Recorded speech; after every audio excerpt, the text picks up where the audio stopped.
What is up, Who Dat Nation? Welcome back inside another edition of the Straight Up Saints podcast presented by Boot Crew Media and Maker's Mark. And for this particular podcast, if you're looking for answers, I wish I could say I haven't, because right now, with the way the last couple of days of, I would say, Saints news or lack thereof Saints news has actually left me with a lot more questions than I thought I would have in an offseason that I knew would be a little bit tricky and kind of a transition period for this New Orleans Saints franchise. And while I will have a lot of questions, this doesn't mean that I don't necessarily trust what will happen this offseason, or I don't necessarily agree with what may happen this offseason, because we don't know yet what is going to go down for this Saints team. But I got a lot of questions, and I'm going to get it off my chest because I feel like this is something I've been holding back the last couple of days, and a lot of people are speculating, and rightfully so. I think this is kind of like the nature of being in this NFL world. Even if you're just a fan, I think you're always thinking about that next move, not just for the Saints, or if another team makes a move, how does it affect your favorite team? Because everything's got a trickle down effect. And in an off season, which, by the way, the new league year doesn't start till March 16th, but we're already just going absolutely wild. This offseason so far, quarterbacks are getting swapped around the league like NBA players with the Kardashian sisters. Like, that's the way the last 3 days, I would say, has gone, because we've seen Russell Wilson go to the Denver Broncos. We've seen Carson Wentz go from the Indianapolis Colts to the Washington Commanders, which still just sounds so weird to say. I think I might just keep them Washington football team at this point, but you have Wilson moved. You have Wentz moved. You have rumors about Deshaun Watson. You have rumors about Jimmy Garoppolo. You have rumors about Derek Carr. So there's a theme, and this theme is something that we all kind of knew would be the theme of this offseason, but nonetheless, it is really, really clear right now. Every team in the league is trying to push their chips to the front of the table and see if they can get themselves a quarterback worthy of winning a Super Bowl. And if you do not have said quarterback, you're as good as done in this league. We've seen teams from time to time kind of have that magical run with a game manager like a Trent Dilfer, or end of his career Peyton Manning, which, let's be real, the Denver Broncos defense did all the heavy lifting. Those are just a couple of examples where, all right, a couple of breaks went your way. But the reality in today's NFL, where you look around the league and almost every team in the AFC pretty much has a good quarterback, or nice, young, talented quarterback, you're realizing, man, you got to get one of those. And if you don't have one of those, you got to keep on looking and keep on going through options. And that's where I get to this Saints team. And I say, I understand that free agency hasn't started yet, so they can't sign players yet. But I'm almost worried that this offseason is just going to turn into the offseason of being complacent and content with where you're at. And that is why you're seeing frustration boil on Twitter. And that's why I actually think that frustration is well warranted. I usually come on here and I'm being like, man, some of you Saints fans are too negative or too pessimistic or just always complaining. And I complain myself, so I really shouldn't even say that. But now more than ever, I feel like it makes sense, because you're entering a new regime. And you can sell me off that all these dudes got their job because they're close to Sean Payton. They know how Sean Payton operates and know the Saints way. And I get that. But at the end of the day, it's still technically a new regime. You're entering a new era. You're entering this Dennis Allen era. And I feel like other teams around the league, whether they're being too aggressive or not, are being aggressive. Like the Denver Broncos, it felt like they were in on Aaron Rodgers and in on Russell Wilson. And you know what? If you shoot for the stars, you land on the moon, or whatever the hell the saying is. And that's kind of what happened with them. You go hard after one of them, you end up after two of them, you end up getting one of them. And did they hit big? And you look at Washington's side, and yeah, you might not like Carson Wentz, and I frankly don't know what to think of Carson Wentz, because I don't know which Carson Wentz is going to show up on any given Sunday. But it felt as if Washington wanted Russell Wilson, couldn't get Russell Wilson, said, what's our next best option? And they thought it was Carson Wentz. And guess what? They got Carson Wentz. And whether or not it was a smart or dumb move, I commend them for being aggressive. And we'll see if that move pays off or if it was dumb, but we have to wait and see. But I commend the aggressiveness. I'm not saying the Saints should just make a move for the sake of making a move, because that's how you find yourself in a really, really bad spot, because you're just doing moves to please the fan base. That should never be the case. However, usually the Saints are bad when it comes to leaks. Like, if the Saints are interested in someone, you're going to know. You're going to find out. We've seen it through the draft. Saints are interested in Mahomes. Well, what happens? Mahomes gets taken before them. Saints are interested in, let's say, guys like Mac Jones, Justin Fields. All right, all of a sudden, they can't get a guy like Mac Jones, who, for the record, I saw this going down because Nick Underhill talked about it and was saying how some people aren't saying this class is good, but some people said Mac Jones wasn't good, and look what Mac Jones did in his rookie year. And some people still think Mac Jones isn't good, which is just idiotic to me. You don't have to like his game, but he is a solid quarterback already as a rookie. The Saints wanted Mac Jones. Do not kid yourselves. That's who they wanted. And they end up not being able to jump in front of the Patriots to get him. If this team likes someone, you will always find out. You always find out with the New Orleans Saints.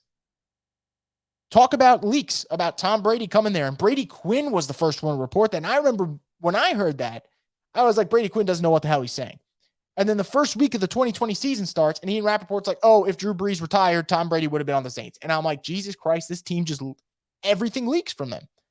So either Dennis Allen is just really good at keeping things in-house, or I just think that the Saints right now are still evaluating what the hell they want to do at the most important position in football.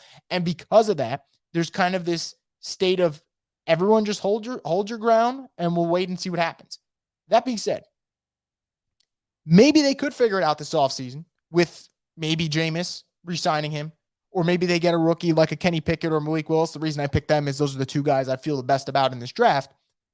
But your options are running out. And more importantly, and this is something that has been talked about on Twitter a lot, the architect of the New Orleans Saints, Sean Payton, he left the team with no real succession plan at the best spot, in the most important spot in the game. When the Saints drafted Ian Book, I was so confused by the pick, and I gave the guy a chance, and I will still give the guy a chance to maybe become a good backup in this league because he's only a year in. But when he was drafted, I had to sell myself on saying maybe he become Chase Daniel, and that's at best. And Taysom Hill, I think he's an excellent football player. He's not a starting quarterback in the NFL, but those are the only two guys you have on your roster right now at the most important position. And I do think by a mile, contrary to what people might think on Twitter, just because I like to keep my cards close to the vest as to what I think the Saints should do sometimes, I think signing Jameis back is the most logical move that the Saints can make this offseason. Doesn't mean that I am as bullish about it as some fans might be, because I do think some people are so optimistic that they re-sign Jameis and all is fixed at the quarterback position. It might very well be, and that would be excellent. That would get them back on track. But he's part of the solution, in my opinion. And he's definitely part of the solution for the right now, but I don't know if he's part of the solution for the future, because I can never tell with the Saints, because frankly, last year, you cannot watch those 7 games and tell yourself the Saints felt 1,000% committed to Jameis Winston and felt 1,000% comfortable with him running the show. Doesn't mean he played bad, because he did not play bad. I didn't watch those games and go, man, they feel really comfortable with him running things. And that could just be because it was his first year. And unfortunately, we never found out because he got hurt. But we don't have a 17-game sample size. And more importantly, we don't have a sample size with him and Pete Carmichael running the offense by himself. Still the most logical answer, but it's the only one they've left themselves with, which is probably the most frustrating part. I'm cool with Jameis Winston coming back. I think Jameis Winston should come back, and I think the Saints should sign him. And frankly, they probably should have already agreed to a deal, because you have to realize when free agency begins, it's him and Trubisky at the top of the list. The fact that I think it's debate is a little ridiculous to me. I think Jameis Winston is much better than Mitch Trubisky. I really don't get the buzz right now around that. But I still think even if the Saints re-sign Jameis Winston, which I do feel pretty good about it happening, the work isn't done yet, because we need to know, is that the guy who the Saints deep down, when they go through their meeting room, it's not a Jameis is the answer for this year. It's, is he the answer for many years? Because if he's only the answer for 2022, then all of a sudden we got to think big picture. What are the Saints doing in the draft? Are the Saints taking a quarterback on day 1 or day 2? Day 2, Desmond Ridder, Sam Howell, guys like that will be interesting. Day 1, Malik Willis, Kenny Pickett, quarterbacks like that will be interesting. That's what I'm so curious by. And we can hear that the Saints are going to leave no stone unturned or explore every option. Those are usually the two popular phrases for this. But I haven't got the sense that that's what's going down right now. And Yeah, we've heard a rumor of them being linked to Jimmy Garoppolo, and I'm not saying the Saints should trade for Jimmy Garoppolo because you guys know how I feel about that. I think the answer would be no. But you don't hear much about them. I hear about the Colts being interested in him. I've heard about the Steelers interested in him. And I'm not saying the Saints should be interested. I'm saying the Saints should at least just start looking through their options just to know that, man, they are really exerting all their energy and all their time into the quarterback position. So when people get frustrated, I think the frustration is that I think the Saints are stuck in a comfort zone. And I think they need to get the F out of their comfort zone because as consistent as this team has been over the last, let's say 5 years, and man, they've been really, really consistent. I think I think of the Patriots and I think of the Chiefs and maybe I think of the Rams as well. Those are kind of the teams and the Packers that are just so consistent over the last 5 years. Saints are towards the top of that list. They are at their core afraid to take the leap of faith, which is at the most important position in football, which is the quarterback position. And I've seen other teams do it, man. The 49ers made a Super Bowl, then had a rough year, and then said we had to trade 3 first-round picks to get a quarterback because they felt at the end of the day, when they looked at everything going on, they didn't have someone who was good enough. They need to take that next step. The Rams made a Super Bowl with Jared Goff. Granted, that one's still up for debate. I get it. And they felt after like 2 more years, man, we need to upgrade. And my God, they did in Matt Stafford, who now has a Super Bowl ring. Teams around the league are moving off of quarterbacks so soon. Credit a team like the Chargers. And the reason I'll bring up the Chargers is they had Phillip Rivers, who obviously is the franchise legend there. And they were almost like, you know what? Let's let this Rivers era go. He'll sign with the Colts, and we're going to get Justin Herbert. And for some people, it's probably hard to say goodbye to like that guy who's been there for 2 decades, but they made the right move because now they got a great quarterback for the next decade and a half. Sometimes you just got to take that leap of faith. And maybe the Saints will shock me and do it, but they haven't shown me anything for me to say, okay, they're going to make that leap. They're going to get out of their comfort zone and they're going to take a chance. And you know what? If they take a chance and it failed, I still wouldn't be mad if they're taking the chance at the right spot. Because the chances the Saints take, let's be honest, they're pretty freaking stupid. Let's revisit the last 3 first-round picks. Peyton Turner seems like a great guy, and he might end up being a really good football player, even though he missed basically this whole season. But you cannot tell me with the way the Saints were constructed that they needed to take Peyton Turner where they took him. And now I can sit there and cover it up for them and bring out highlights of what Peyton Turner could do at Houston and make it seem like it's a good pick. And that could just be me trying to make myself feel better. But that doesn't mean they made the right pick in terms of what they needed at that time, because you either A, jump the gun on Cam Jordan's decline, because I thought Cam Jordan looked pretty damn good at the end of the year. B, overvalued your need for another defensive end. Or C, really didn't think Marcus Davenport was going to turn the corner, which, my God, he did this past season. So 2 out of the 3 possibilities for why you might have went Peyton Turner were wrong. But you did. And they could have used a wide receiver. They decided not to. And guess what? Guys that they were linked to, Elijah Moore, damn good player. Dwayne Eskridge, didn't really get to see much of him, but maybe he blossoms into a good receiver. Those are guys the Saints were linked to. They passed. Whatever. The moment's gone. Take us back to Cesar Ruiz, who I like. And funny enough, part of Saints Twitter found my old tweets of me liking the pick. I don't know why that's news to people. When the Cesar Ruiz pick happened, he was on my short list of players I'd want the Saints to take. Admittedly, me thinking he'd be able to make the jump to offensive guard. And that's my fault. I totally undersold it. But I also don't understand how he lost the coordination he had at Michigan, because he was a great, nimble athlete. And my God, he is just a mess right now. But I digress. The Saints went with Cesar Ruiz because they got beat in the playoffs on the interior with Larry Warford, and they said, never again, that's not happening. So they get Ruiz, and they don't take T. Higgins, and they don't take Brandon Ayuk, and they don't take Michael Pittman, and they don't take a quarterback. Okay. Ruiz is a bust. I think we've reached the point where if Ruiz turns into an okay starter, I would be so excited by that. Like, that's how low the bar has become set for a guy like Cesar Ruiz. Then let's go to Marcus Davenport. There's a theme here with Marcus Davenport. The Saints took Marcus Davenport partially because he wowed them at the Senior Bowl with his talent, and partially because I think deep down the Saints felt like they needed a pass rusher to win the Super Bowl after the Minnesota Miracle. I felt like they thought, okay, we're good. Our defense needs to get better. The pass rusher spots is what we needed. And I'm not saying that idea is wrong.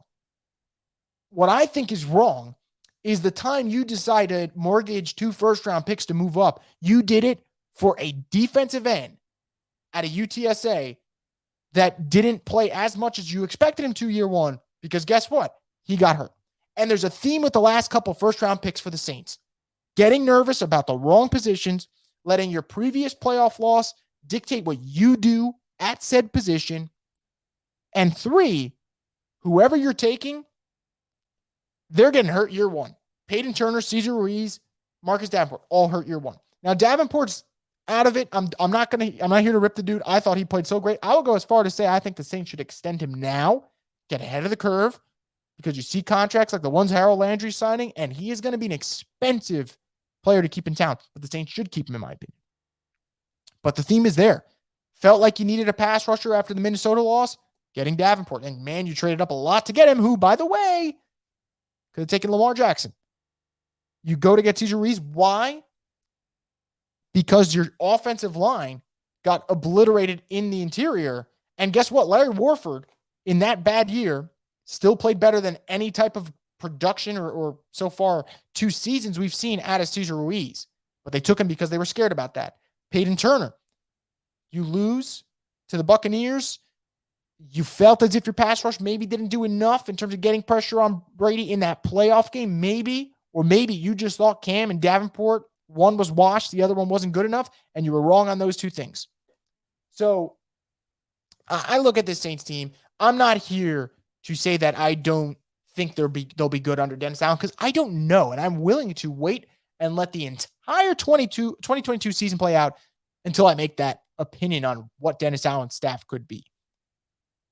But they got to take some swings. They got to take some shots, because it's not going in if you don't take it, man. It's not. And when I say they should take a swing, for anyone sitting there screaming Deshaun Watson, that's not what I mean. Because I think for right now, with a team led by a female owner, if that's the swing that they take, not knowing what's going to happen with his situation, which we're going to get more clarification this Friday, and I think we'll kind of hear more after. That's not the swing you make, in my opinion. And for people who say, well, the Saints should trade for Deshaun Watson because I don't want the Panthers to get him, or I don't want the Bucs to get him. If you're saying that and we don't have a clue what's going on off the field, man, I can't do that, because I don't value the Saints getting a good quarterback over not knowing what the freaking hell's going on with his situation. Because I know he's great on the field. But when I say take a huge swing, that's not what I mean. Take a huge swing for a player who, A, who knows what type of dude he is, because we got to wait for this whole thing to clear up. And B, when the hell is he playing? So that's not what I mean by a huge swing. What I mean is, if there's a quarterback in this class you like, go take that swing. And goddamn, double down. Get a quarterback for this year too. Whether that's Jameis, whether that is a Mariota or Bridgewater. If you need a holdover, fine. Now, I think Jameis deserves to be more than a holdover. So that is the situation that concerns me, where, okay, if he gets offered, a year or 2 from the Saints, but there's a chance they draft a quarterback, or he goes to Pittsburgh and he doesn't think they're going to draft a quarterback, then you're going to Pittsburgh. And I think he would do really well there. Other dudes like Mariota, Bridgewater, those type of guys, those are the definition of bridge quarterbacks. But either way, have a plan, man. If you're bringing Jameis in, have a plan to maximize Jameis. What the Saints did this past season was game manager 101. Take the checkdowns. If you think you got it, maybe don't do it unless you know for sure you can hit the guy deep, then do it. Like that was the kind of offense they ran. And it was great to lower the turnover number, but then the biggest, I would say, strength of Jameis gets neutralized, because his biggest weakness is his biggest strength. He's got a great arm and he can make any throw, and he knows he can make any throw. And that's where he gets caught in tough spots, but that's also when he wows you. So if Jameis is your answer, you got to have a plan in place I told people I would take 30 touchdowns and 14 picks over what we saw this past season. I'd rather have 30 touchdowns and 14 picks than 14 touchdowns, 3 picks, with 5 of those touchdowns coming in one game that, let's be real, it was a field position game. So people might take this as a knock on Jameis. This is more so a knock on what is the vision if you keep Jameis. And that falls on the coaching staff, not on him. If you like a rookie, what's the vision? I don't even know what the hell the vision would be for Malik Willis, who I love. I think Malik Willis has the most special traits out of the quarterbacks in this class. But do I believe the Saints can run something with him? Part of me says yes, because I've seen them use Taysom Hill, and Malik Willis is 15 times better than him already. And part of me says, I don't know, because again, comfort zone. Malik's different from what the Saints have had in terms of just crazy good athlete with incredible, just over the top talent from an arm standpoint that you don't see as much. What would be the vision with him? I have no clue. Kenny Pickett, he seems NFL ready. He kind of checks off most of the boxes for the Saints. What is he when you bring him in? Can you see him turn into a Derek Carr 2.0 or even better? And when I say Derek Carr, I'm talking about this year's Derek Carr. I'm talking about early in his career, looked like an MVP candidate before he broke his leg, Derek Carr. That's the Derek Carr I'm talking about, because I've talked about Derek Carr before, and I've noticed some people think he's not good. Derek Carr's a pretty damn good quarterback. If I were to take Derek Carr from the Raiders, right, and pluck him on and put him on the Saints, he goes from the worst quarterback in his division to the best quarterback in his division. And it's almost sad that he's the worst quarterback in his division because he's a good quarterback. But that's how loaded the AFC West is. So when I say Kenny Pickett, kind of like a Derek Carr, that's what I mean. Although I do think right system, guys can always kind of blossom and expand over what we might project them to be. Now, my last point in terms of just asking questions, because this is what this has been. This is just me almost having like a vent session, but asking questions because they're questions that need to be asked. I know there's going to be leftover questions that aren't answered on offense, but I am confused about what is going on with this Marcus Williams situation. Because right now, it seems like the Saints are almost content with losing Marcus Williams to the team that makes the best offer. That's what it feels like. I can live with them not signing Teron Armstead, because as much as I love Armstead, and I think Armstead's one of the best Saints we've witnessed in the last decade, A, he does get hurt. B, he is getting older. C, teams are going to pay a premium for him because when he's on the field, he's still one of the best tackles in the game. And maybe the Saints feel like we can get by and Ramczyk could go to left tackle and either Landon Young or Hurst can go to right tackle. And maybe they feel that way. And if they do, that is actually a plan. That is a succession plan that maybe it doesn't work, but at least the plan is there. So the Armstead one, I let it slide. It will hurt to see him go, but I understand it. Marcus Williams, for me, when the Saints let a guy like Trey Hendrickson go, a lot of us, especially myself, say, okay, fine, it sucks, but we get it because that means Marcus Williams is here for the long haul. But is he? And as the days go by, the hours go by, can't help but think he's gone. A team like the Jets, a team like the Jaguars, maybe they make a great offer for him and he's gone. And I think the main reason Dennis Allen got hired, not just because he is the closest thing in their eyes in terms of running the Sean Payton structure, he transformed the defense, and the defense got really good under his leadership. If you take Marcus Williams off the Saints defense takes a huge hit, and your head coach is only there because of how well the defense played. But now the defense isn't going to play that well because you took away a huge piece of the puzzle. How does that make sense? You know, a lot of people question Marcus Williams and how good he is. And I've seen some people say they want Tyrann Mathieu. And I'm not saying you shouldn't want Tyrann Mathieu, because if you can add good football players, you always add good football players. But Tyrann Mathieu to me is more of a Malcolm Jenkins replacement than he is a Marcus Williams replacement. And I think if you take Marcus Williams out of that Saints defense, you will see a lot more big plays against that unit because his range is second to none. And he covers up a lot of holes in the back end. And yeah, Lattimore is great. And Adebo is emerging. And Gardner Johnson is great. And Malcolm Jenkins can still ball. And PJ Williams is versatile. But Marcus Williams is that single high safety that ball gets thrown up in the air. It looks like that receiver's wide open. And your safety still got a shot to swat that ball away because he's a special talent. And if you take him out of the equation, That concerns me.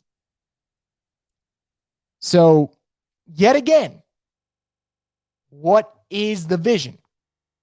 Because if you keep Dennis Allen and you're selling me on continuity, you got to keep a similar defensive unit to the one you just had this past season. If I take Marcus Williams off that team, they're looking different.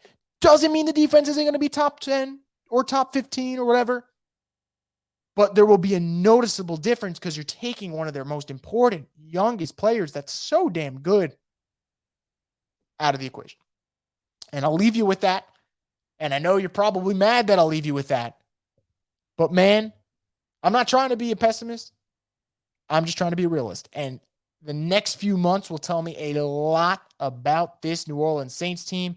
And I want to know if they can handle the job in their own unique way with their own actual plan and vision for this New Orleans Saints team. So are they going to be safe? Or are they going to take a leap of faith? That's what I want to know. And we're going to find out as early as next Wednesday. That's going to do it for this edition of the Straight Up Saints podcast, guys. As always, I thank you so much for listening. If you have the same questions I have, maybe we'll chat about it on Twitter, start complaining, maybe do a little vent session, whatever it is. And again, the Saints can prove me wrong as early as next Wednesday. They can make a big splash at quarterback. They can make a re-signing of Marcus Williams. If they were to re-sign Marcus Williams, guys, that would change my whole attitude towards the defense because now I feel like the whole defense is back and ready to go. If I take him out of the equation, it changes a lot. So again, see what happens. That's going to do it here, though, for this podcast. As always, stay tuned for more on the Straight Up Saints podcast, the destination for